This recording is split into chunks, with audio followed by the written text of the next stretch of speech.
All right, welcome back to the Spook House. I'm Phil, and as always, I have my friend from Long Island, Doug Galliardo, the Yamana to my Yamana. He is Disturbed's #1 fan, but Wow. you're like, oh, quite the introduction. I'm just amazed at the improv classes that you apparently took right before we started recording. Hey, man, it's off the cuff. How you doing, buddy? I'm doing pretty swell. Excited to talk about all this horror news and whatever else we are weird minds to get into. I mean, we were literally just listening to Korn to test out the audio, so I was like, man, we're like jumping right back into it. It's our pump up music, like how like the Dallas Cowboy cheerleaders probably listen to like La Bouche to get themselves pumped up. What is La Bouche? Be My Lover. Oh, okay. Well, just say "Be My Lover." Nobody knows who sings that. La Bouche. Or maybe they do. I guess you do. I mean, my guilty pleasure, and I not really a guilty pleasure because you shouldn't feel guilty about what you like. What you like is, of course, I never do. No, you shouldn't. No shame, and that's why I love Disturbed, and I don't give a fuck about what you say. Dude, like I've had I got to shout out everybody that came up to the booth at Fear Fest and said what's up, bought some stuff. Doug was not in attendance, unfortunately, but I did have some people come up and they were like, what the fuck's up with Doug? He hates Deftones, but he likes Disturbed. I'm just, it's not even like a hot take. That's just my opinion. Why? Okay. Why don't you like Deftones? Explain yourself. I've had like several people ask about this, by the way. Do you want like a full fleshed out? Give me like the answer. Give me the answer in a nutshell first, and then we'll. Because they're fucking audio NyQuil, and you talk about David Draymond's like, hey, I'm not. What's the lead singer of Chino? Deftones? Chino. Yeah, his fucking whisper scream, which people think is like dreamy and sexy. No, boring. Puts me to sleep. You are wrong, sir. Garbage. Deftones is love making music. Droning is the perfect word for the Deftones. Hey man, there's nothing wrong with drone. I like a lot of grooves. Alice in Chains. What are you talking about, dude? They got they're riff city, dude. They got so many good riffs. Where? Show me the riffs. Show me the riffs. I listened to the whole White Pony album. I found no riff on there. You're just wrong. Like you're wrong, straight up. All right, you give me 5. My Own Summer. Hello. Oh my god, terrible. How many kids learned guitar and wanted to learn that riff? Come on, it's iconic. How many kids fucking put that CD under their asshole while they took a big fresh dump? Oh my god, you are so wrong. I heard that song in like what did that song come out in 2002 or something? 97, jabroni. 97. Yes, I got that CD for Christmas in 97 and I loved it and I still do. I heard that song I probably in 2001 or 2002. I was at least like 12 or 13, and I was like, skip, next, go to Soulfly. I bought Soulfly. I forgot what album that was, but it was fire. Oh, Soulfly's another underrated band. Remember Soulfly's first album? It had there's a feature from Chino. Oh. Well, no, wait. There's a feature from Chino on the second album. On the first one, there's a Fred Durst feature. Remember that? The song Bleed? Yes. Fuck yeah. Okay. Dude, I saw Soulfly. I saw them twice at this one of the times I saw them was at this place called the Crazy Donkey. You mentioned this in the new metal episode, I think. Did I? Oh shit! I'm pretty sure you did. I'm a one trick white pony. All I know how to talk about is the same shit. Oh man, Doug's coming down with the sickness over there. I'm plagued, baby. Yamana. David Draymond knows how to. He's got pipes, unlike Chino. No, sorry, droning garbage. I'll stand by it. I don't give a fuck. I'm not letting up. Okay, I'm gonna make you like a little playlist of like Riff City Deftones tracks. I'm open for it. I'm open to it. Okay, and you send me like the worst of Disturbed, and I'll give it a listen. This is not to say I don't respect the Deftones.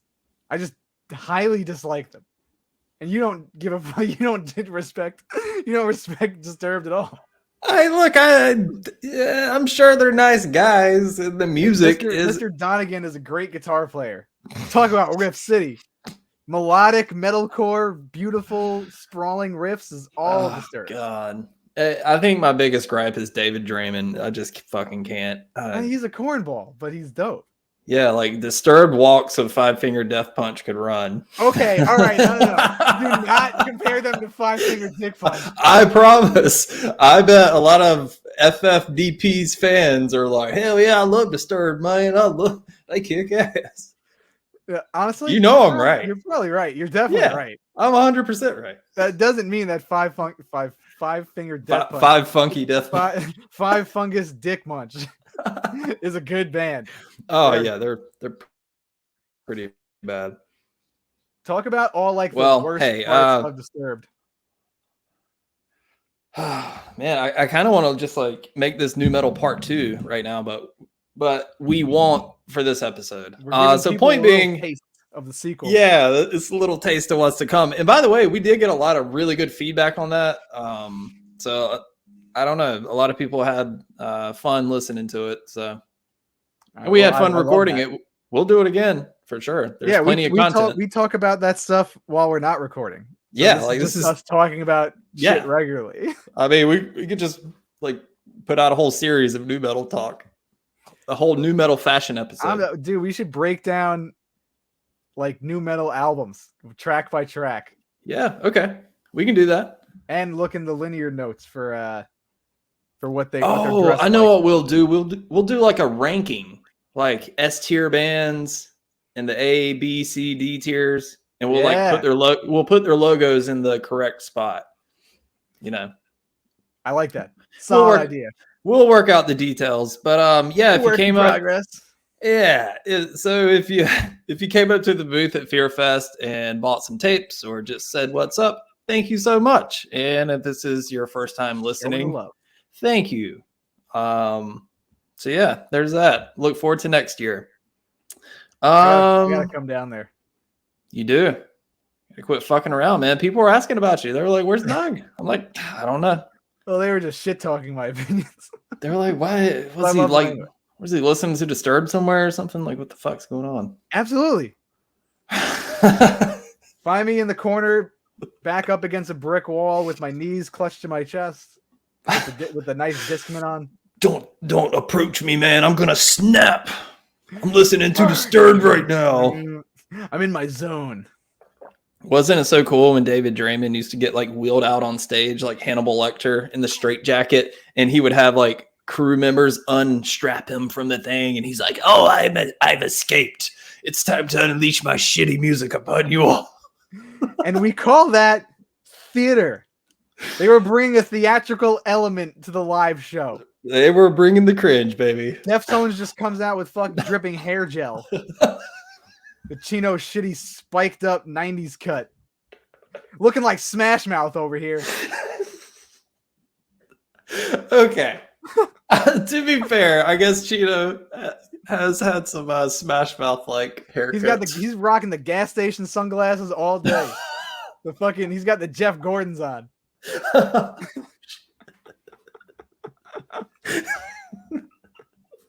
Oh fuck. Oh man. Okay. You come at David Draymond, you come at me. Sorry I dissed your boy like that, bro. Sorry. Oh shit. All right, we got to get it together. We can't. It's impossible. Okay. Let's talk about some news.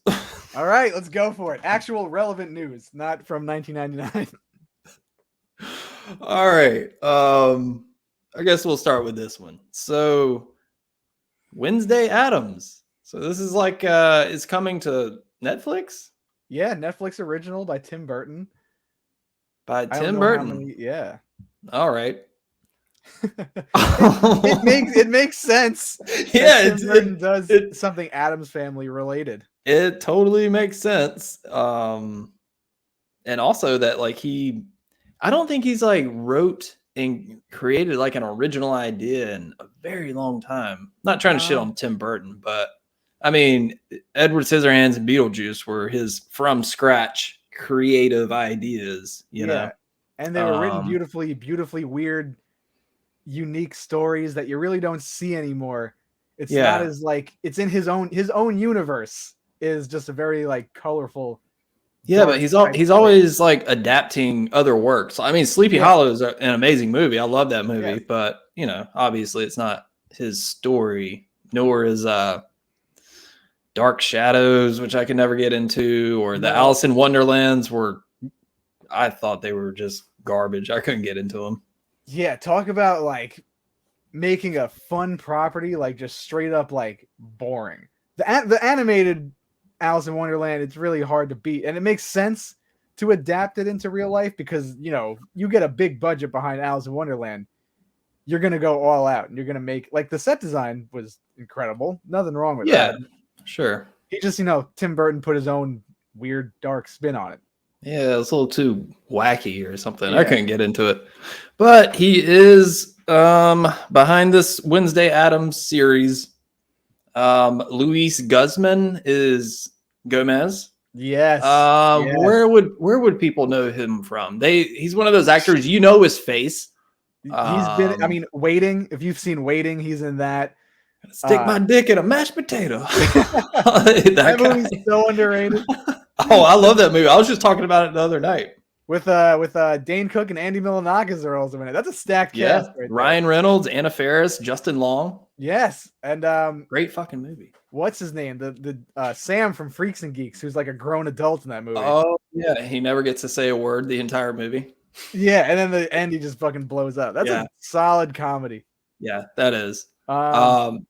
You know what else is a solid comedy? We both love this movie, and now's my chance to talk about it. Just Friends with Ryan Reynolds and Anna Faris. No, I quote that movie nonstop. Hello, so Joyce. Best thing. Hey, Joyce. No, Mom. I'm on the phone. And I'm in the other room. What are you doing at Joyce's house? Well, I met Chris Marquette at my first Monster Mania, who plays the son. He's in Fanboys and oh shit, yeah. Super cool guy. Cool guy. No one was at his table, and he walked up. He like got up to go to the bathroom, and we're like, "Hey man, like what's going on? Like we love you." He's like, and he was just talking to us for like 10 minutes. Nice. He's like, "Let me just make sure like no one's at my table, and I'll come hang." And he was a super cool guy. Yeah, he's hilarious in that movie too. For those that don't know, it came out in what 2005. 2005. And if you judged it based on the cover alone, you would be like, "Oh, this is like a cheesy rom-com." And it does have like kind of those qualities a little bit, but it's so much more than that. It's like a straight up comedy. And it's Ryan Reynolds at his comedy peak before like he got attached to that shtick that he does of just like the sarcastic handsome man, which is just what he does somehow even in the Deadpool suit. Started doing those superhero movies. Yeah. The goddamn Marvel movies. Yep, goddamn Marvel movies. You got sucked into it. But check out Just Friends if you haven't. It's a funny ass movie. It's got Amy Smart. Whatever happened to her? I was gonna say she was the quintessential like 90s, 2000s like it girl. Like she was in Rat Race was also a great movie. Her and Breckin Meyer. Butterfly Effect. But dude, I will stand by that fucking movie all day. It's a good movie. That's a great movie. Fun. Who shit talks that movie? I feel like people don't talk about it enough because it's a great movie. Yeah, it is. Yeah, it's so. I mean, I like it. It's very dark. It's like very fucked up. Yeah, it's pretty depressing. For like a PG-13 movie, it's pretty fun. Ashton Kutcher was shedding his heartthrob. He's not Kelso any longer. Yeah. Shit. How we started talking about that? Okay. Yeah, Wednesday Addams. Okay, so Luis Guzman is Gomez, and I think that's good casting. I'm cool with that. Catherine Zeta-Jones as Morticia. Also with that. Yeah, that's cool. Hey, do you know who really wanted to play Morticia in like the 90s Addams Families? Madonna? Close. Oh, shit. Cher?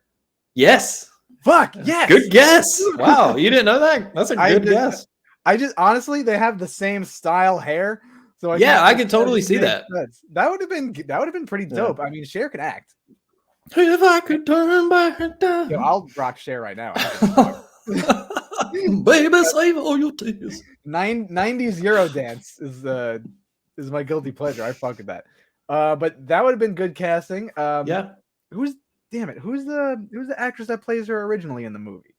Why can't I think Oh, of her name? Angelica Houston, There you go, Angelica Houston. I mean, who is she's awesome. flawless. Yeah, Yeah. she's great. And Louis Guzman kind of has like a Raul Julia type of vibe. Like he's like a little goofy, and he just has a weird looking face. So like, sure, perfect. Yeah, I could totally see that working. And Jenna Ortega, I mean, damn, talk about crushing it. She's turned into like a little horror icon. Yeah, You know, like really she's in X and Scream 5, and we'll talk about Scream 6 in a bit. Hey. Well, if what they're doing, if you know what just got talked about, the news that broke this week, Jenna Ortega should be They better put the fucking spotlight on her and take it off of you know who. I'm starting to look at Radio Silence a little differently now.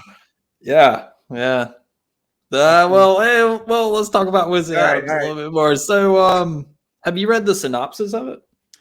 No, honestly, I'm going into this completely blind.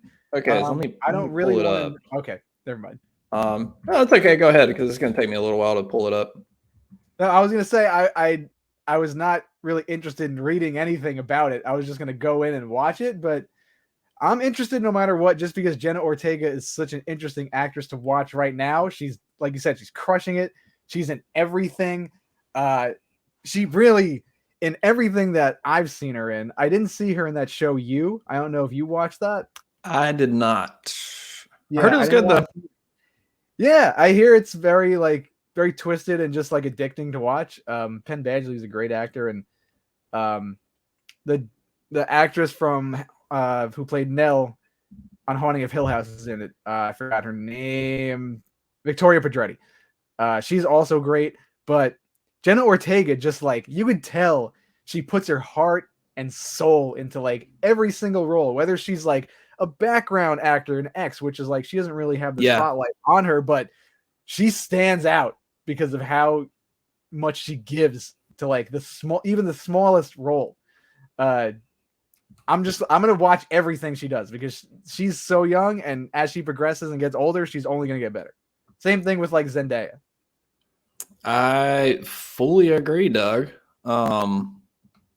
You want to read the synopsis real quick? Okay, let's check it out. I got it here on the screen. Wednesday's attempts to master her emerging psychic ability thwart a monstrous killing spree that has terrorized the local town and solve the supernatural mystery that embroiled her parents 25 years ago, all while navigating her new and very tangled relationships. All right, so she has psychic ability. All right, that's a new spin on it. So they're taking the... Sorry, go ahead. No, I was saying so that she's going to be 11, you know, from Stranger Things. 11 with pigtails. And hey, while we got it here, let's watch this little teaser. It's only like 40 seconds. She looks so cool. Yeah, she looks cool. Hopefully everybody can kind of hear this a little bit, but it's only like 30 seconds long. Netflix woefully presents.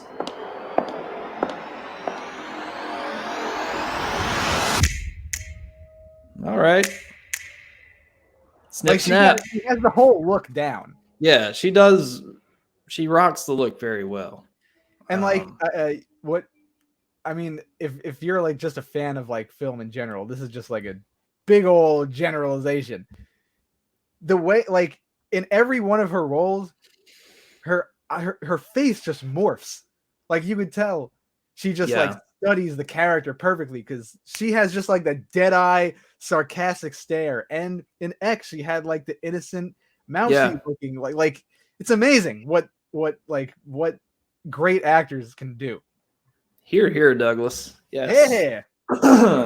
Yeah, my good man. Yeah, well said. She nails every role she's been in. I haven't seen anything and be like, yeah, she's a one to watch, you know. Does it say when the series comes out or no? We'll probably show that in the trailer. Let's see. Oh, did they show that in the trailer? Well, the final trailer. Hopefully they show it in the final trailer. Yeah, they usually don't drop release dates. Oh, it just says coming soon. Okay. It is coming soon. Today's Wednesday, right? I feel like people. Hey, today is Wednesday, baby. Supposed to be drop that shit, Tim Burton. What are you doing? Oh, okay. You think that's why they dropped it? He has to quit taking those fucking Epsom salt baths right now. Is that a thing? Does he take Epsom salt baths? He's like 72. He's got to have arthritis. Hey, man, I take Epsom salt baths. Do you? I need to get on that. They're good for like workout recovery. It's a way to get magnesium into your muscles to, relax and recover your muscles at night. All right, so very relaxing stuff. I hang out in my jeans, so I don't know what relaxing is. You bathe in your jeans. It's how they stay so fresh and clean. No scuff marks, baby. All right, so Wednesday Addams. All right. Pretty excited, I guess. I'm in. It's a cool property. Instead of just doing the Addams Family, it's cool that they're focusing it on Wednesday because she is a popular character, and it looks like, judging just from Jenna Ortega's age, it's still unclear whether she's playing younger. She's probably playing like a teen, I would say high school. Woman. Yeah. So like the relationships are going to be a little more complex rather than like the younger Wednesday of her just like being a child. So that's What do you think about the aspect of having there's a monstrous killing spree terrorizing the local town? So there's going to be like a killer running around. Maybe it's just some misdirection to throw us off, because that's a little unlike the regular Addams Family, but it is Tim Burton, so he could be, maybe it's just like a more of a rated R type of edgy spin on it. Yeah, I'm interested. I'm interested to see what they got. Yeah, well, speaking of revivals of 50s TV shows, the Munsters teaser. Is it a teaser trailer or have you watched this? I've seen it because I woke up and I was scrolling through Instagram, and I literally it's everywhere. Posted it, so I was like, all right. And they announced that they were going to drop it yesterday. They didn't. No, maybe I just didn't read. I thought it was going to be a full trailer, but it's only like a little teaser. You haven't seen it, right? I have not seen it. Bad boy up. Yeah. Get to step. Bloody disgusting. I don't want to disable my ad blocker. Okay. The Munsters trailer. Okay, so what are your thoughts on this? I see a lot of people, they're shitting on it already. I want to know. Well, I say hold your horses, people, because it could be fun. All right. Hold on to your lug nuts. I'm with you. You could obviously have base level opinions on something that hasn't even come out yet. It just makes total sense to just fully judge it when you see it. You can't shit on it before it comes out. I mean, you could, but you're going to look very ignorant and stupid. Well, I guess a lot of people are looking at Rob Zombie's recent track record, when was the last time he put out something? Was it 3 from Hell, 2019? Garbage. Okay. So 3 from Hell sucked. If they made that in 2007, 2 years after The Devil's Rejects, when that iron was hot and all the actors were still relatively look the same, it would have been a hit. If that doesn't even make sense to me, because they got lit up at the end of Devil's Rejects. That story was done. You didn't need another one. Yeah, I would have rathered another Rob Zombie original, like something like Lords of Salem. Yeah, I like Lords of Salem. I mean, it's not perfect, but it does have good atmosphere, and Rob Zombie's not shaking the fucking camera the entire time like he's, I don't know, on the back of a 4-wheeler trying to shoot a fucking shot. He's on the same RV that Henry Rollins was driving when tattooing Steve-O. Oh, shit. Oh my God. Steady, Rob. Steady that camera. Good throwback. Was that Henry Rollins driving that? That was Henry Rollins driving. Oh, damn. I forgot all about that. Religiously. Nice. Those references are going to come up, but it's so like 3 from Hell wasn't good. 31, swing and a miss. I watched it once and didn't like it, and I watched it again during the pandemic and enjoyed it more the second time. Mm-hmm. I just because like Richard Brake is just always fun to watch. That opening monologue was like Oscar-worthy shit. Dude's great. That Richard Brake does. Yeah, he was great. Good to be in Rob Zombie movies. Rob Zombie is so lucky that Richard Brake is a friend and like a hell of a guy, because he seems just like he's a class act, and he's just a good actor in everything he's in. Well, here's the thing with Rob Zombie movies. Rob Zombie is a great visionary storyteller. You know, he directed all White Zombie and in his own music videos, so he's great. I'm sure you can pause 3 from Hell or 31 and be like, oh shit, this shot looks cool. Like it's framed well. There's some good colors here. Like the set design is on point. He's not a good storyteller. Like he's not a good writer. You know what I mean? I fully 120% agree on that. And I've had this discussion with people, just that he just needs to hire someone who has a better vocabulary and a better all around shaper of a story to fit within his vision. Because like you said, the man can direct. He's not talentless. He knows what he's doing behind the camera. Maybe what he's saying is not registering on like an acting level, because he probably doesn't really know how to act. And like I think he does know what he wants out of the actors. Maybe he just can't convey it properly, and his writing isn't translating. If he got a writer, if he hired someone else, he'd be a fucking genius. Yeah. Well, I think it's good that he's a huge Munsters fan. So, and it's PG. Thank God. Like when this got announced, I was like, if it's R-rated, it is dead in the water. You don't want to see Herman. You don't come down to Mockingbird Lane, motherfucker. You piece of shit garbage. Take out your fucking titty twister, motherfucker. Like, whoa. No, little Munster had a potty like that. Doug said it for me. Yeah. No, you're spot on. Like if it was that, like, oh man, that would be so bad. But it's going to be PG, which is great. Because that kind of limits Rob a little bit, you know? It's like he has to be a little contained. He can't go full fucking ape shit crazy and just throw verbal diarrhea on the script, you know? Verbal diarrhea. Literally. Do you think that this is going to be his biggest movie? This is probably the biggest movie he will ever make. Box office? What do you mean, like box office wise, or? Yeah, honestly, box office wise, just because it's a very well-known property, and the Munsters reaches the older demographic, the younger demographic. Everyone knows the Munsters. People are going to come out to see this whether they know Rob Zombie's directing it or not, just because it's the Munsters. You might be right. I didn't even think about that, but yeah, I don't know. I predict, I want it to like crush it at the box office, but I predict it does a modest like 28 million.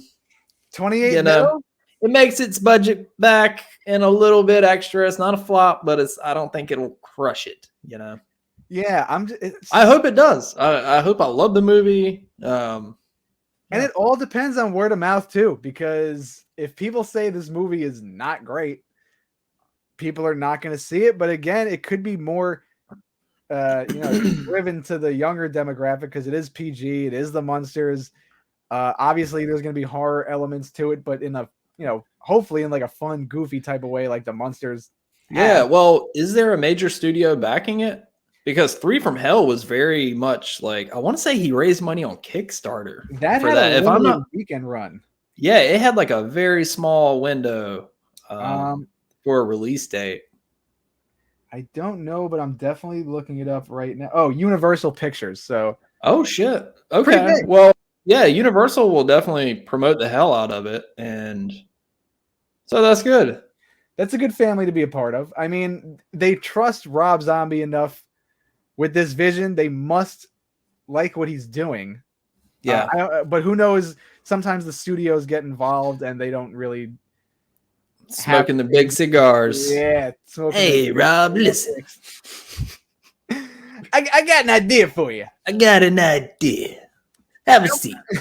Have Lily Munster dancing to some Fetty Wap. That'll really Have Lily Munster pull the tits out, huh? And dance to one of your records. we need Post Malone to be Herman Munster. Get him a flathead prop right now. Get you some more coffee. Fucking neck. This coffee's laced with meth. All right. Well, without further ado, let's watch this trailer. How's that sound? Cue it up, baby. All right. Let me get it going here. All right. Here we go.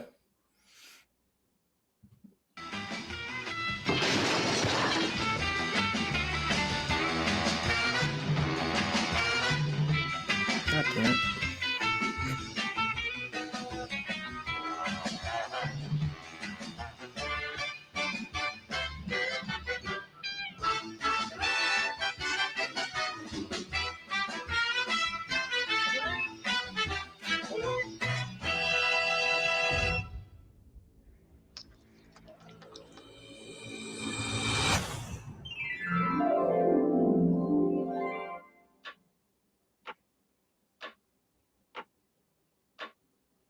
Well, now what? Alrighty. I mean, it's Not a whole lot to go on there. They look great. Costume design is cool. Costume design is cool. I don't know. There's not a whole lot to say about it. Like each character just walked out and they zoomed in on them, and it was kind of like a character introduction. Yeah. And Jeff Daniel Phillips, right, is playing Yes. Herman Munster. Who I do like. He's a good actor. I like him. Yeah, he was fun in 31, and he had some good stuff in 3 from Hell. He was good in Lords of Salem also. Oh yes, that's right. He was in Lords of Salem with the crazy mutton chops. Yeah. I'm more happy for the actors who get to be a part of this big budget property, because they're going to be exposed to so many people who like don't know who they are. Like Richard Brake. How many people in the mainstream really know who Richard Brake is? I mean, he was in Game of Thrones. He played the whatever fucking Night Snow King, whatever it is. I don't like Game of Thrones, but he was in there. I've never seen it, but I'm sure it's good. Yeah. If you like, yeah, I don't know. If you like what? Don't get me on a tangent, because I will talk about this. Oh man, you'll cum your pants over every new Marvel movie, but absolutely, because that has quality writing, storytelling, emotion. Oh yeah, big robotic feelings. Hey, did you see that Black Adam trailer? Yeah, I watched it. Is it because it's a DC movie? Hey man, it's got The Rock, dude. I mean, The Rock is fucking amazing in anything. I'm gonna go see it. I didn't like Shazam really when I saw it. Oh, I haven't seen any of those. So yeah, man, right there with you, brother. Whew. Man, if it ain't Marvel, I don't want to see it. Exactly. The new Thor tickets, Love and Thunder. The tickets go on sale this Monday. I'm gonna get my fucking seat right in the back. I am so ready. Yes. I'm so ready to shit all over it. I'm going to get my seat in my living room and not go to the theater to watch it. And I got to put you on to some Marvel movies. I'll give one a shot. You better make it a good one. What's like the people are like, hey man, I'm not really a superhero guy. Show me one. What's your go-to? I feel like I would have to say Iron Man. Yeah, I mean, I saw Iron Man back before I was like, do I like this kind of stuff or not? And it was fine, you know. All right, so if you've seen Iron Man, then the next thing I would pick would be Captain America Civil War. Oof. Okay. Civil War is great. Sounds cool. Really, you're like really good, like tense emotional drama in there, plus high flying superhero shit. Hell yeah. Just yeah. First introduction of Spider-Man, the new Spider-Man. Hey, okay. So Anything else? Anything else to add about the Munsters other than hey, everybody, chill out. It could be good. All right, quit saying hey, what's you got to put Sherry Moon and everything. Yeah, judge it after you see it. There's really there's nothing to go on. We haven't seen a frame from the movie. Don't even know what the dialogue's like. Don't even know what the story's like. We don't know anything. Yeah, that's true. But people are gonna see it. I hope so. Horror fans are definitely gonna go out to see it. All right, you ready to move on to the big kahuna? Pop that pussy like this. Oh shit. All right. Well, Neve Campbell will not be returning to Scream 6. Boo. Yeah. It seems to be like universally boo. What a crock of shit. You done fucked up, ready or not. You done goofed. Yeah, ready or not, Scream 6 is gonna flop. That's what that is. People will still go see it. We're gonna go see it. Yeah.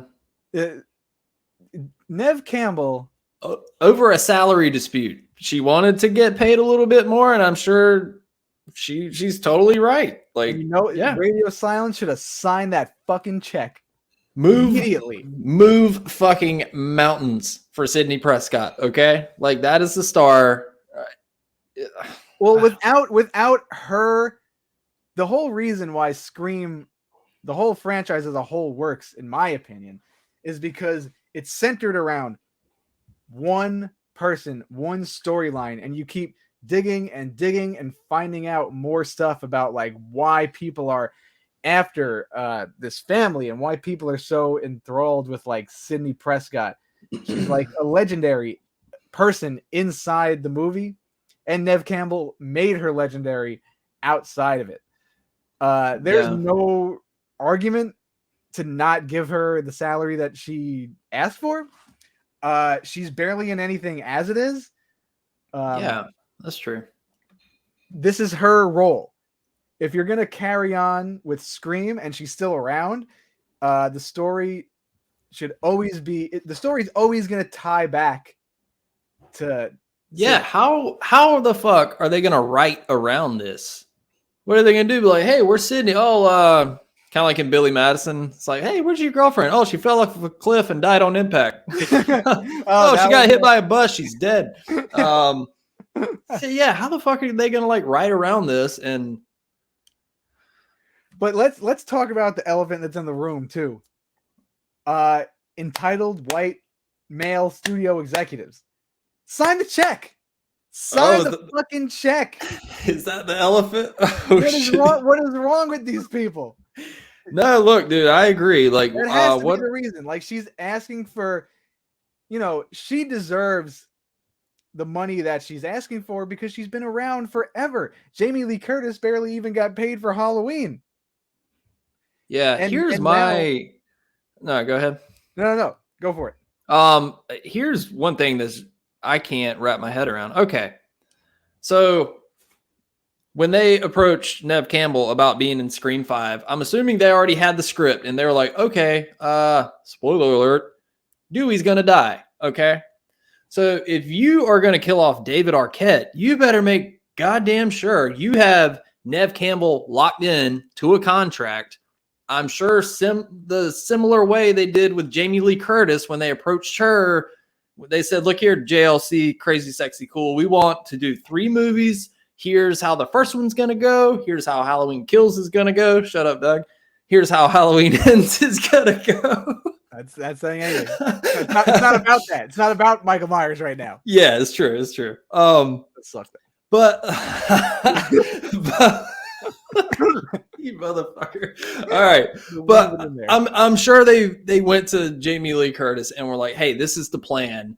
They should have did the same thing with Neve Campbell. Like, well, Scream believe that they don't have a clear vision for this franchise.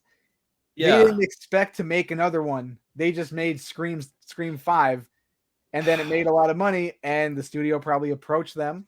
Yeah. And it kind of shows. Yeah, a little bit. But I don't know. Yeah, I don't know, man. That's like having. And again, shit. I don't want to bring up Halloween, but no, it's all. Hey, this is a safe space, Doug. Go ahead. All right. So anyway, no, and but even in Halloween Kills, where the police officers are like, Laurie, it's not about you. Mm-hmm. Like, huh? Like, get over it, Laurie. Yes, it is. The whole franchise is based around Jamie Lee Curtis. That's what makes it so terrifying. I thought is that this one dude is just like nonstop gunning for Laurie Strode, and that's why that aspect of them being related was terrifying, in my opinion. You can't have Scream without Neve Campbell. I mean, you could. It's just not going to have the same weight. Yeah. And by the way, John Carpenter added the sibling connection in Halloween 2 because he like couldn't finish a script and he was like drunk one night and he was like, fuck it, they're a brother and sister. So that's how that happened. Yes. I disagree. I think the only time I will praise alcohol. It's oh my god. I'm gonna get you drunk and we're gonna listen to Limp Bizkit in a Taco Bell parking lot and there's nothing you can do about it. I haven't. Yeah, it's not gonna happen. The last time I had a sip of alcohol was like 2009. All right, well you can drink Baja Blast or whatever. Ew. Okay. But what the fuck was I saying? Oh yeah, so I don't know. The Halloween 2 thing. Yeah, I think it's just not needed that they're siblings, but whatever. I get what you're saying. It adds a whole other layer of what makes Michael Myers more menacing. It definitely makes the series more complicated, that's for sure. Yeah.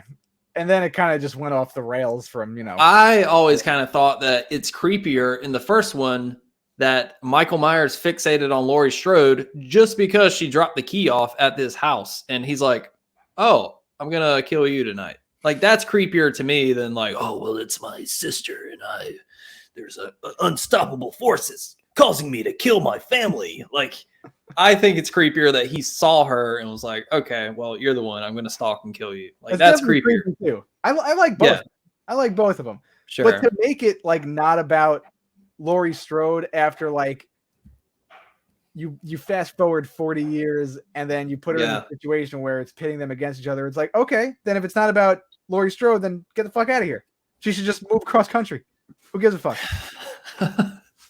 That solves that problem. Get her out of the franchise if it's not about her. But you can't have Halloween without Jamie Lee Curtis. I've always said that I would like that universe. I've seen 45 movies with Laurie versus Michael at this point. I'm kind of over it, but whatever. And you're excited for Halloween Ends still. I am. Yes, I'm excited. Because guess what? All this bullshit that's coming out, guess what, Doug? Daddy's coming home, okay? Hey, and guess what? Daddy's hungry, okay? Evil eats tonight. We have to figure out a way. Dude, I'll fly down there so we could see this movie together. Okay. I don't want to see it with you because I'll be like, Doug, sit over there.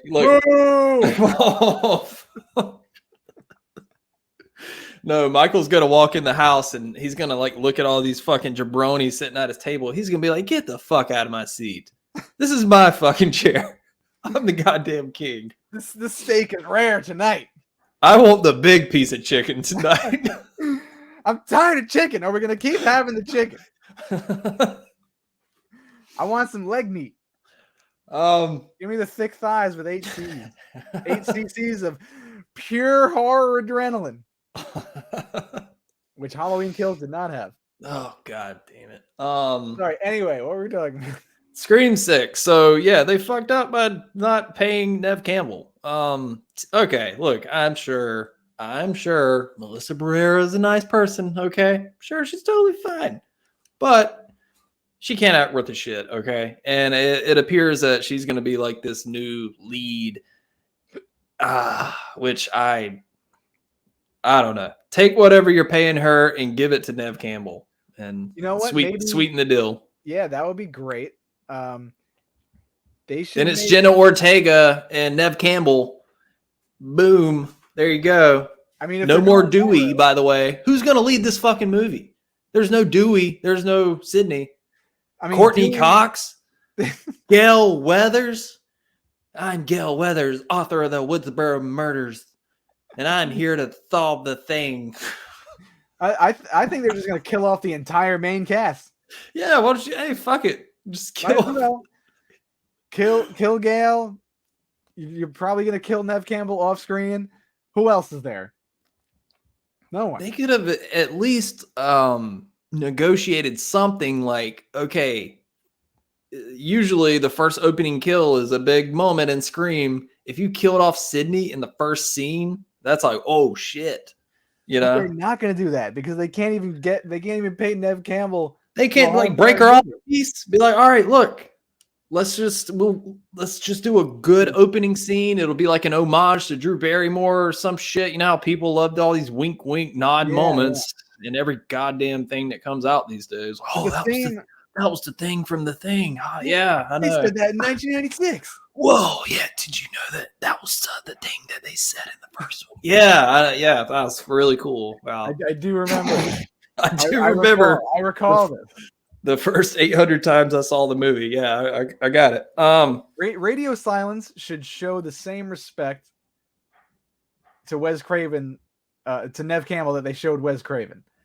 Hey, there you go. Neve Campbell is just as responsible for all the iconic Scream lore and scenes and storylines just as much as Wes Craven is.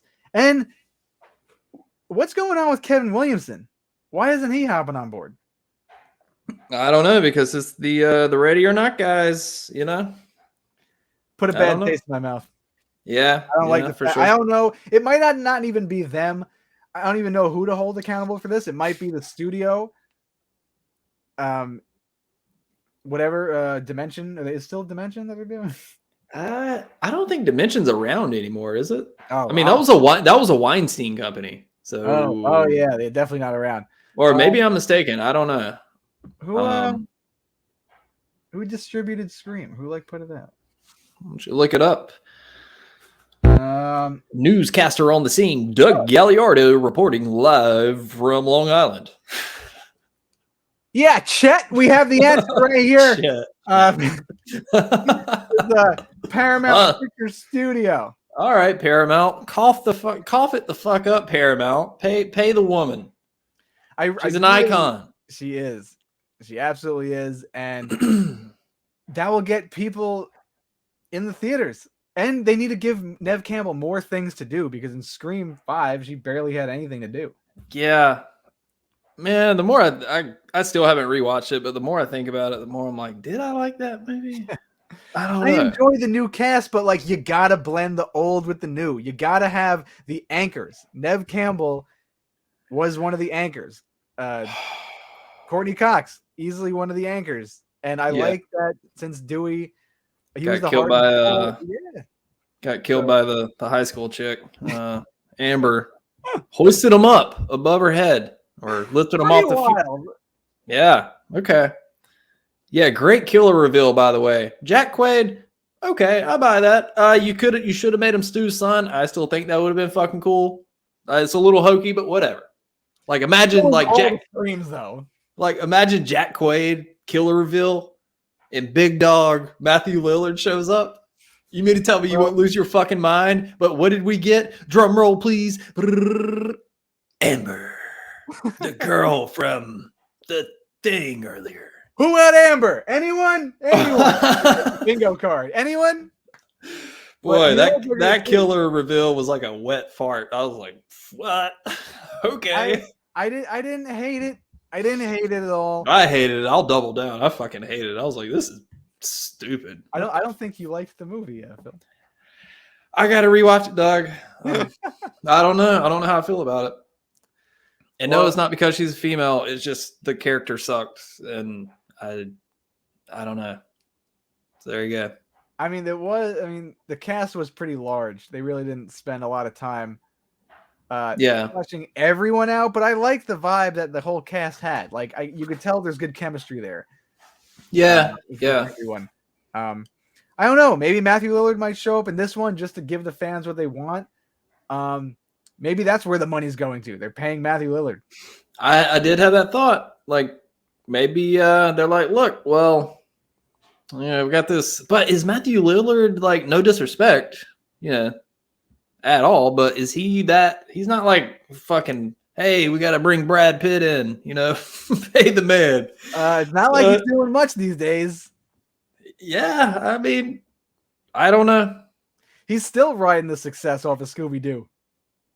Yeah, I just saw something about a Scooby-Doo Airbnb, or I was scrolling Bloody Disgusting. I didn't read it, but I was like, okay, that's cool. He was like hanging out in front of it. I think that's like the selling point.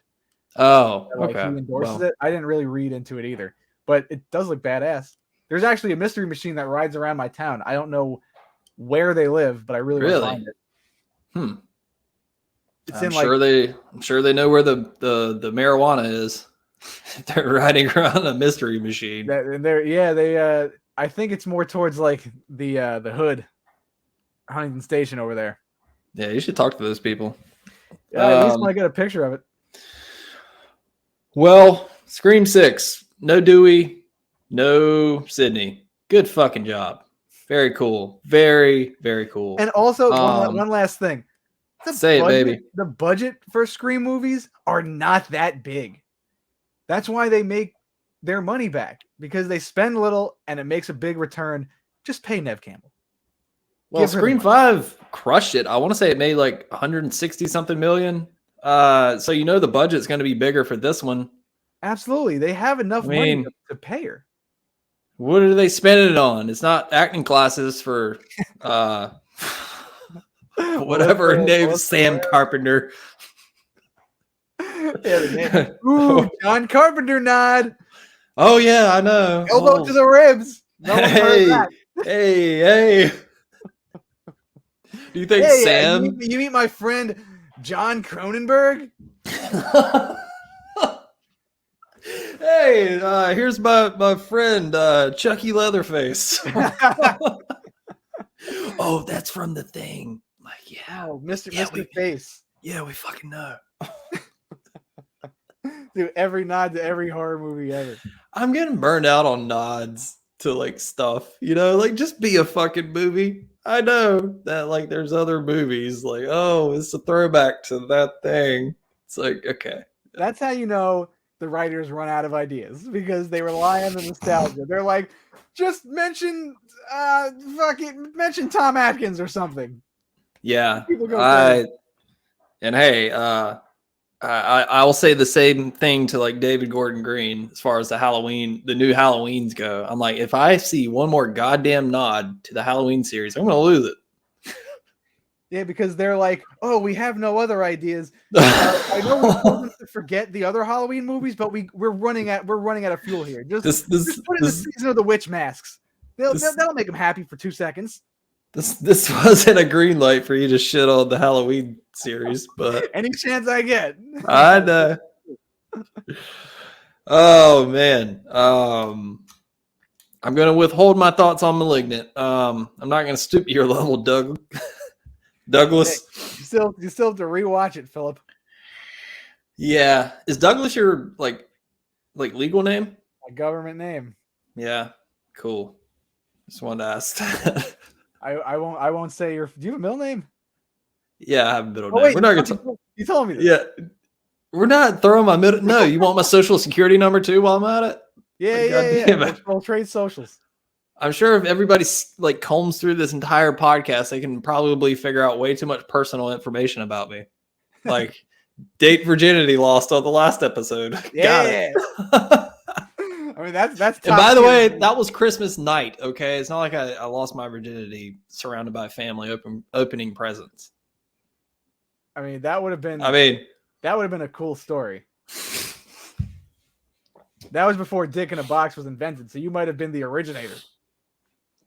Fuck. I just shot a little bit of water up my nose. I think I lost my virginity in the summer. It was sweaty.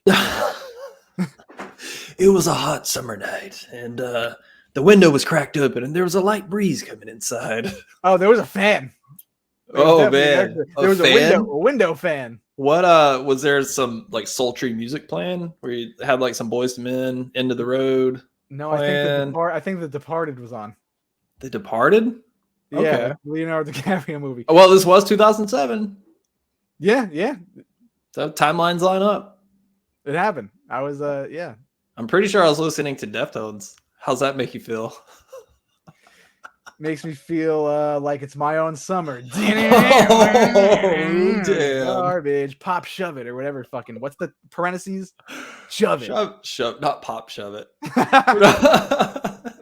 Ollie pop shove it nose grind.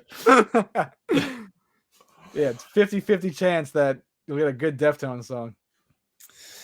All right, Doug. So you like the new season of Stranger Things. You're watching it, right? I'm on episode 4. I'm like 10 minutes into episode 4.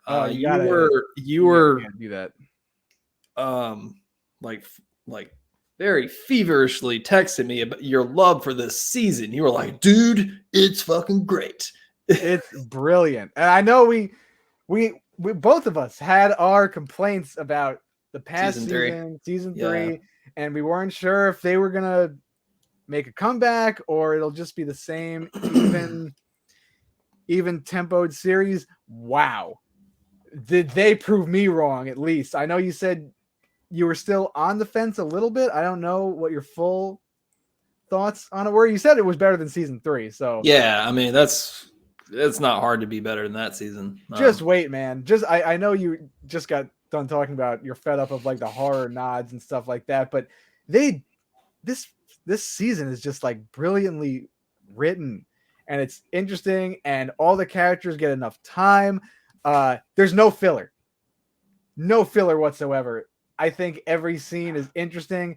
Every person has something to do. It's fun. It's dark. There's stakes. It is dark. Yeah, I like the darker tone to it. That's a plus. Like they're not messing around. Just wait till you get to the end. They're not fucking around. Like season 3 was a fun, goofy, like action, like 80s action romp. I wouldn't call it fun, but no, not fun. A lot of people would, but that was a torturous fucking watch. I was like, how much longer is this shit? Like that season was called clock watching. Oof. And speaking of clocks, time has a lot to do with this series, this season. Oh. I mean, you saw the grandfather clock. Yeah. All right. But here's practical effects. Yeah, there are some good effects on it. Here's where I'm at with it. You're not wrong. Those are all valid points. You're right. But for some reason, this is a me thing. If people are enjoying it, that's great. I'm truly happy for you. But for some reason, I am having trouble getting invested in it. And I don't know why. I'm like, yeah, this is technically acted well. There's some cool shots. There's some dark shit in it. That's cool. But it just feels like such a contractually obligated product that I don't know how to. I just can't get into it. Well, you're right about that. I mean, they did sign Stranger Things to do like 5 seasons. So this is the last season, right? No, season 5 is going to be it. Whoa, it really? Feels like the last season, and they're really their whole tagline was like every start has an end or something. I mean, for this season, and then there's a whole other season.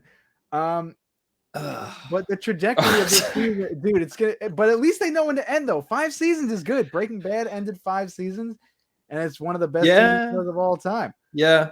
Okay, so here, this might have something to do with it. 9 days ago, I got 2 wisdom teeth pulled out. So when I started Stranger Things, I was zonked off my tits. Oh, you need to go back and rewatch it. On pain meds, and I was like I was a little disoriented, so I probably like got distracted by a squirrel outside my window. I was like, "Whoa, that's crazy! What's this Stranger Things? Who are these 35 characters they keep going back to?" Why is Will 35 years old, dude? Yeah, what's up with Will in this season? He's just there. If he doesn't profess his love to Mike at the end, I was about to say, I was like, is this dude like? He's like, Mike, I just want to suck your dick, and you're just like not talking to me. What's that about?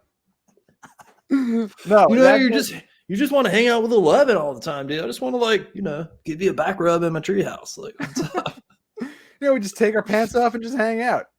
But he had so much to do in seasons 1 and 2 that. Well, he was the guy that was like always being possessed, you know, it was all exactly. So that his character never really got fleshed out, you know, he was just the kid in trouble.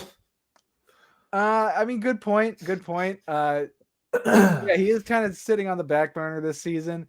We'll see where it goes. I mean, there's so much more left.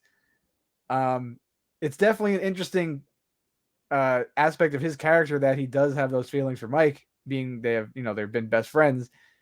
That's cool to see. Like you would see him struggling with it. Do you think that's where they're going with that? Like a sexual thing? They have to.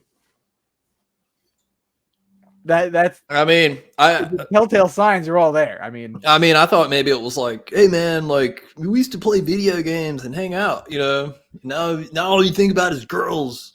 Yeah. Well, in one of the seasons, Mike is like, it's not my fault you don't like girls, because Will was like very. What was this, season 3? I think season 2 or 3. But he just said it as like, it's not my fault you like girls. Like yet, like he had no idea that he might potentially be gay. But Will obviously took that in another direction. I think that'll be cool to see. I hope they have like a moment where they talk about it, because Noah Schnapp is a great actor, and maybe they just start like making out next season. And 11 just gets put on the back burner. Yeah. Mike's like, sorry, El, this is my man. My man's convinced me that I like dick. Listen, we were playing Earthworm Jim. So unless you got that superpower, 11, I'll see you later. Wow, I have so many inappropriate things I want to say right now, and that is not good. But look, it is better than the last season. That's for damn sure. Wait till you get to the end, man. I'm so curious to know what you think about the end of this first part of the season. And also, like, the villain part, it feels it's like, oh, is that the villain? Okay. Like, just wait, man. Wait. Oh, you just hear me out, audience. Follow the story. I don't even know dude, I'm confused. I think that's the thing. When I was watching the first episode, I was like, how many goddamn characters are in this show? There's too many characters. Like, there are a lot of characters for sure. The first season was way more contained. It was like this group of friends and Hopper and Winona Ryder. And with this, there's just so many people. I mean, when you have a budget, or when you expand a budget, it could only go bigger. And in this season, like you said, it is more of like a sprawling adventure. They kind of have this. They still kind of have the heart and soul to the show, though. Like if you have all the blockbuster type of stuff and it's like a hollow story, then it's kind of hard to get something out of it. But the character stuff is still intact, which I think makes the season work, because like we've seen these characters go through a lot. We know these characters, and it's fun to watch them keep going through these adventures. And there's still like meaty character stuff, like watching Nancy progress into this. I don't want to spoil anything, but Nancy's progression from season 1 to season 4, you're watching her come into her own. You're watching her become someone who's interested in like helping people and, finding out the truth and being more career oriented. And that's cool to see, rather than her just, being. Steve is hot. Yeah. Look, those are all valid points. I think the thing for me, the scope is too wide. I think that's my thing. I like the more contained mystery aspect of the first season. It felt like something straight from the 80s, like fucking, E.T. or whatever. This one feels more like superhero. Supernatural. No wonder why you don't like the superhero shit. Yeah. When you got like the villain like floating in the air, like yes. He's a fucking Green Goblin. Okay, Spider-Man, I'm gonna eat you. Hey, I'm impressed. You know who the Green Goblin is? Hey, I know that. William Dafoe, right? Right. Willem. Oh, it's not You're a William. 34-year-old man. Yeah, I know. Thanks for reminding me. Willem Dafoe. Get your shit together, old man. Sorry, I don't watch that shit. No, but the villain in Stranger Things, I mean, he's very human-like, but very definitely very Skeletor. I mean, yes. They definitely pulled some inspiration from Skeletor on the makeup and Swamp Thing. I mean, that's Swamp Thing's a good one. Literally Swamp Thing. It's like hell Swamp Thing. But yeah, on his like board, like his inspiration, I was watching an interview was like Hellraiser, Nightmare on Elm Street, a lot of Christopher Lee Dracula stuff. Surprised he didn't say Swamp Thing because very Swamp Thing. Yeah. All right. Well, when is part 2 of this season coming out? May? July 1st. Wait, no, it's May. It was last month. I don't know where the. Yeah, I don't know where I am right now. Pain meds? No, I've ran out of those like 3 days ago. But look, check this out though. I had to go back today because I woke up 2 nights ago and the side of my fucking jaw was like throbbing and I had to like ice it and take some Tylenol. So I went back today like, hey, I'm still in pain 9 days later. So what happened was they injected me so full of Novocaine to do the surgery that I bit the absolute shit out of the inside of my mouth. I mean, like took a fucking chunk, dude. You didn't feel like you were biting it, I guess? No, because I wasn't put under for the surgery. I was just like, load me up with Novocaine and pull the fuckers out. I'm not paying $800. Yeah. Better option. So I was super numb for like 12 hours. And apparently I bit my mouth super hard and it got a little bit infected because there was essentially a wound inside my mouth. So that was the source of the pain. And I got some antibiotics for that. End of story. Okay. All right. Well, at least you didn't have to like the tooth, like the, something didn't happen with like the tooth or whatever. And yeah, no, those are healing fine. So that's good news. I'm glad it's just where I tried to take a chunk of my mouth out. You're trying to eat yourself. Pretty much, quite literally. Yeah. What shirt do you have on right now? Oh, Halloween 4, baby. Hey, you like Halloween 4, right? I like Halloween 4. You better. I like Halloween 4 and 5. I like Halloween 6. You better like Halloween 6. All praise Halloween 6. And here at the Spook House, dude, if you put on any of the classic Halloween movies, I'll watch them. Yeah, they're just like comfort movies. It's just like any Jason. I'll watch it. Oh my god, yeah, like Halloween 4 and 6 or top 3 in the franchise for me. I can put those on anytime. Okay, so I have not seen these movies, but you have. You saw Men, the A24 joint. What'd you think, Doug? We talked a little bit about it, but I left feeling very confused and not about.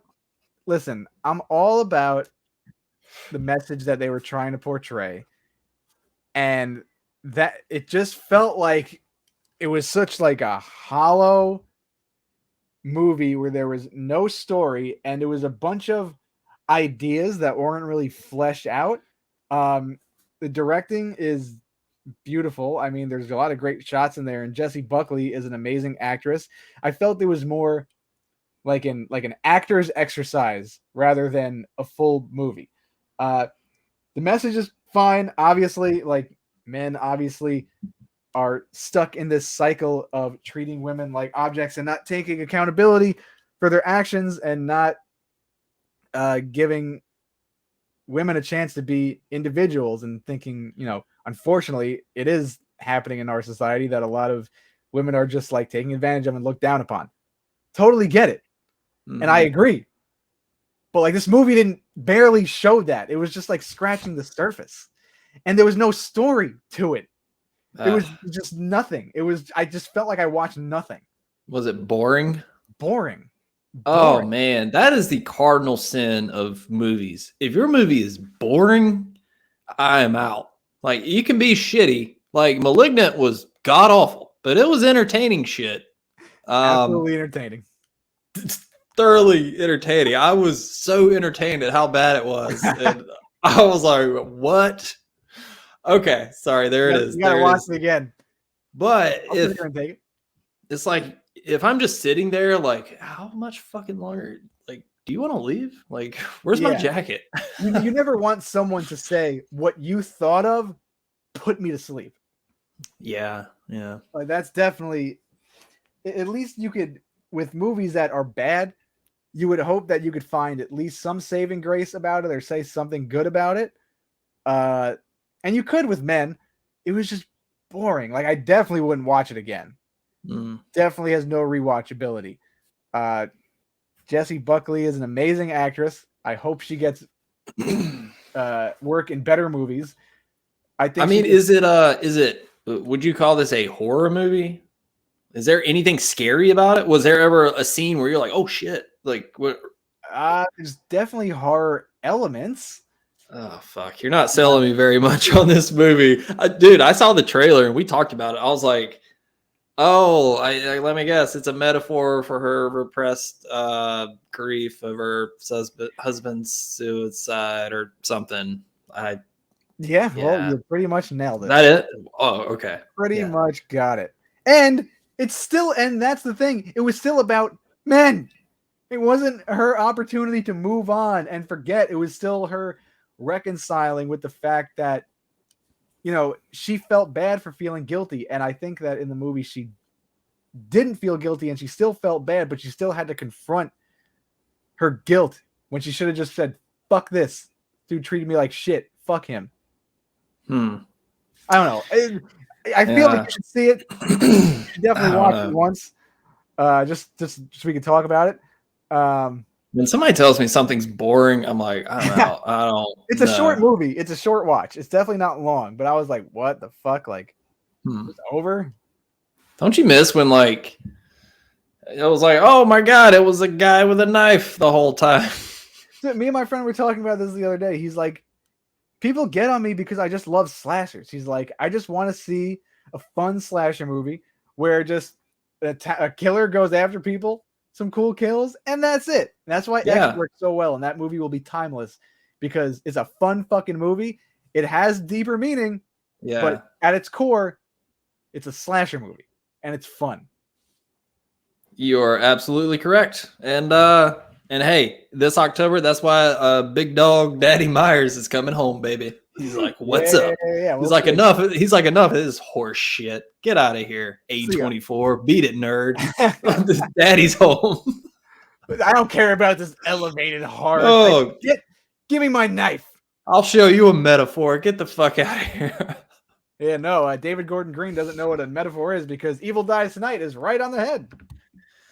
Yeah, look, hey, I cannot defend Evil Dies Tonight. You will never hear me do it. That's fucking stupid. But there are some great kills in that movie. It's Michael. Yeah, I'm sorry, you can't justify a shitty story with kills. Okay. Listen, if you want to talk about Halloween kills, we can do it. But we're just going in the same cycle here. I know it's never going to end until we do a proper, like, we both rewatch Halloween Kills and Malignant, and we have a showdown for the fucking ages. We need to be in the same room for this. Yeah, or we get like a Hell in a Cell, and I like throw your ass off like Mankind. You know, like God, he's broken in half. Oh my God, evil does really die tonight, King. Evil just got smashed through the table. He just choke slammed Malignant, my God. Stop the damn match. James won, more like James lost. Yeah, good one. Oh, James won, more like James lost. Oh, that's good. It was a stretch. Oh, I appreciate it. At least Tom Segura says one like Juan. Did you want to talk about the new Cronenberg movie? I haven't seen it. I honestly don't want to talk about it until you watch it because really? I don't want to spoil it for you. Is it boring? You need to watch it. Is it boring? It's something. You can say it's boring. Just say it. It's fucking stupid, but no, let it out. Let's hear it. No, it's fucking stupid. It's fucking stupid. Elaborate. Where's that sentence going? And Cronenberg, listen, Cronenberg does a lot of like complex storytelling stuff. So like you're obviously not going to leave a Cronenberg movie like fully understanding it, but I was like, what the fuck? Like, what is this? Like, what was the point of this? Yeah. I don't get it. And I researched it and I was like, okay, that's silly. I'm sorry. You gotta watch it.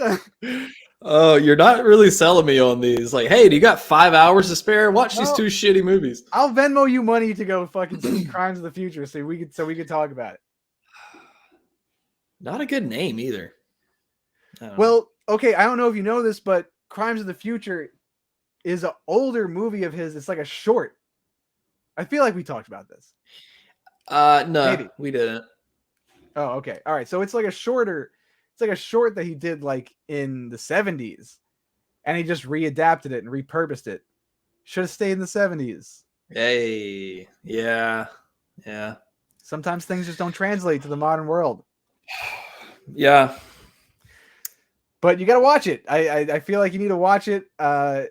Oh, if it comes to streaming, I'll try to catch it. Viggo Mortensen is walking around like fucking Jigsaw. Yeah, straight off the set of Texas Chainsaw 3.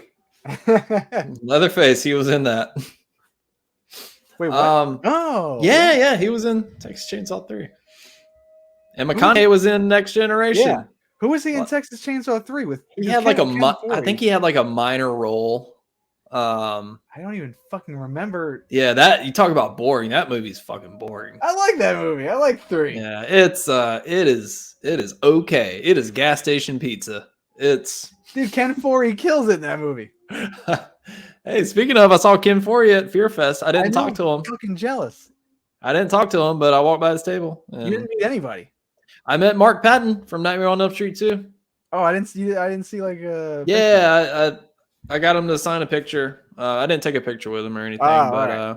yeah, I just talked to him for a bit. We talked about North Carolina, and he talked about how he spent some time in the mountains here. Very sweet guy, very pleasant guy. He's a cool, down to earth guy. Yeah, he was a sweetheart. So he was the only person I wanted, like, really well. There were a lot of people I want to talk to. I mean, it would have been cool to meet Danielle Harris. I mean, Halloween 4, but like Felissa Rose is always fun to talk to. Yeah, From yeah, she was. I didn't meet her. Oh yeah, she's like, her line is always super long, and yeah, she's a sweetheart. I did watch. Me and Holly watched Hatchet 3 the other day. Dude, I rewatched Hatchet the other night. Really? For some reason, I was like, I want to rewatch Hatchet.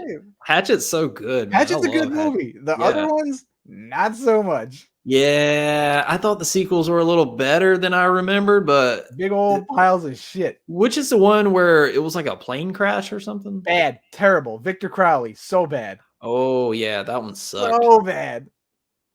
Yeah, but like the first one though was a lot of campy fun. That's what I want, more movies like that. Yes, like that's what we need. Practical effects, blood splatter, just fun. You know, maybe killing some grandma's boy characters. Yeah. Adios, turn nuggets. How did he see me? How does he see me? Shit, I hate your face. What did you say? That talk about a classic comedy. Grandma's Boy is fucking up there. Yeah, Grandma's Boy is great, man. Yeah, so quotable. Every single line of that movie is amazing. Yeah. All right, Doug. Well, I think wheatgrass. Sorry. No. Thanks, Guy Blow. The name's Shiloh. Oh, it's so good. Do you guys have a bathroom here, or do I have to shit in a plant?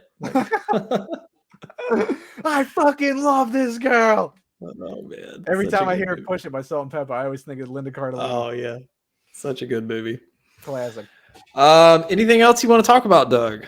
I think we covered it all. Unless there's there's really not a ton of horror news right now, other than those the heavy hitters. There's some stuff happening, but yeah, we covered it.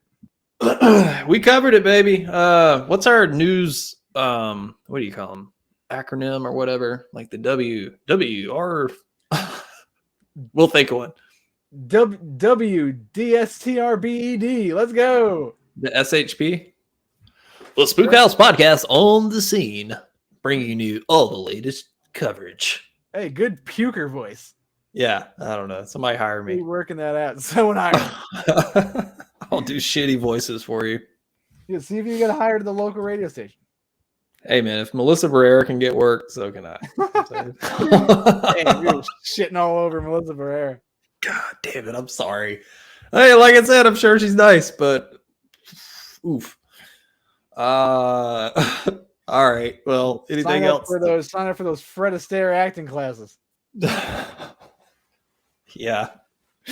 All right, man. Well, thanks for joining yet again. For everybody listening, thank you so much. Maybe leave a little review on iTunes if you want. That helps get the name out there because there's a lot of horror podcasts and I'm lost in a sea of them. So help get some eyeballs on the podcast.